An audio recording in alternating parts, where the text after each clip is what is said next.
আসসালামু আলাইকুম, সবাই কেমন আছেন? আশা করি সবাই ভালো আছেন। চলে আসলাম নতুন একটা রেসিপি নিয়ে। আজকে বানিয়ে দেখাবো উত্তরবঙ্গের খুবই জনপ্রিয় একটি আইটেম, আলু এবং রসুন দিয়ে গরুর মাংসের ঝোল। চলুন পুরো রেসিপিটা শেয়ার করে ফেলি। এখানে গরুর মাংস নিয়েছে আনুমানিক 300 গ্রাম। এখন দিয়ে দিচ্ছি পেঁয়াজ কুচি,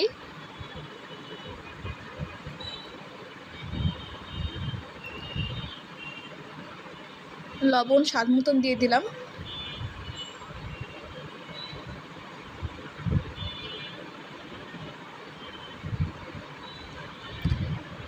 দিচ্ছি আদা বাটা 1 টেবিল চামচ, রসুন বাটা 1 টেবিল চামচ, পেঁয়াজ বাটাও 1 টেবিল চামচ।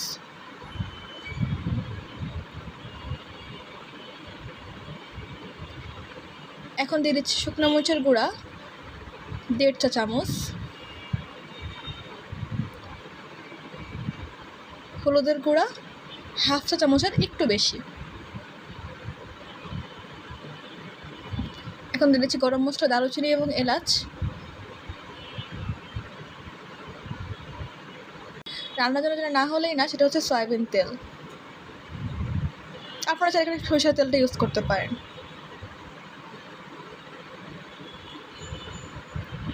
আমি খুব ভালো করে নেড়ে চেড়ে নিচ্ছি।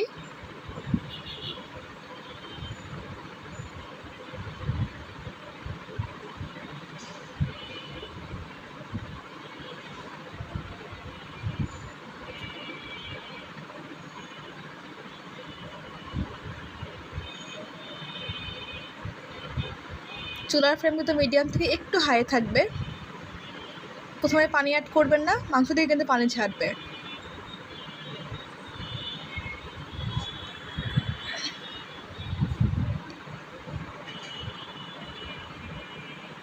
তো এই যে খুব ভালো করে মশলাটা মিক্সড করা হয়ে গেল।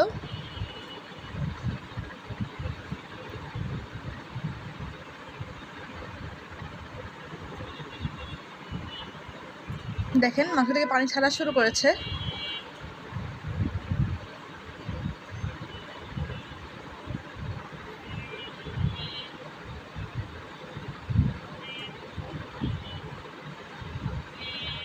ঢেকে দিলাম। কিছুক্ষণ পর চেক করতে আসলাম।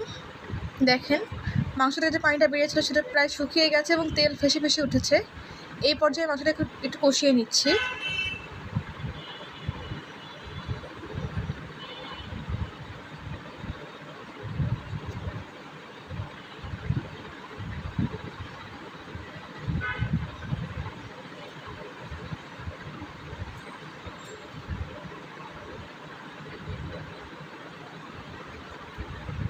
খুব ভালো করে নেড়ে চেড়ে কষিয়ে নেবেন টাইম নিয়ে।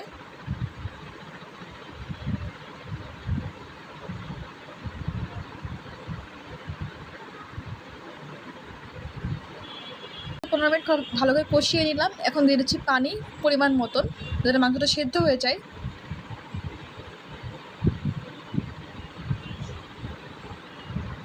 পানিতে নেড়ে চেড়ে ঢেকে দিব।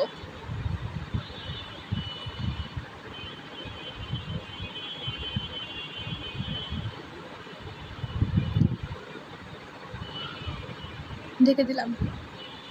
কিছুক্ষণ পর চেক করতে আসলাম। দেখেন মাংসটা কিন্তু পানিটা শুকিয়ে গেছে এবং তেল মশলা প্রায় ভেসে ভেসে উঠেছে। আমি এই পর্যায়ে একটু নেড়ে ছেড়ে দিচ্ছি। দেখে কিন্তু আমি আজকে পুরোটাই শুকনো মরিচের গুঁড়া ইউজ করেছি। আপনারা চাইলে এখানে কাঁচা মরিচটা ইউজ করতে পারেন ঝালের জন্য।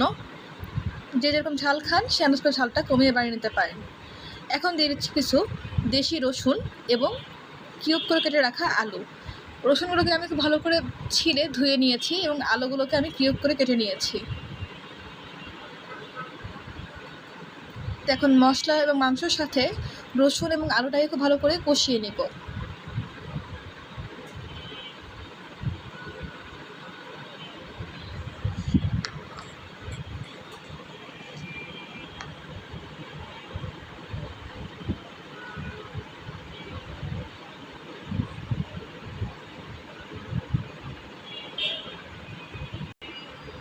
এই যে দেখেন আমি প্রায় 10 থেকে 15 মিনিট কষিয়ে নিয়েছি।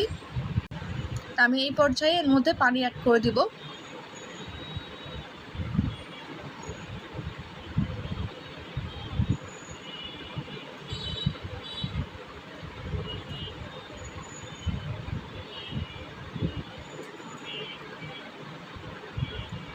এতে করে আলুগুলো এবং রসুনটা সেদ্ধ হয়ে যাবে।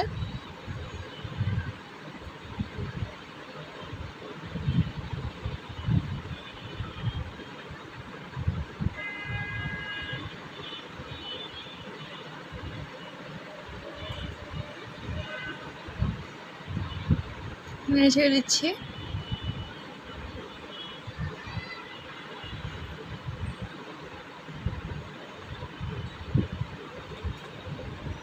এখন ঢেকে দিব।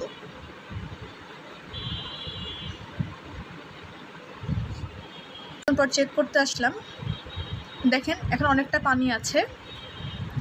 একটু পর নেড়ে যাবে, নাহলে কিন্তু নিচ থেকে পড়ে যেতে পারে।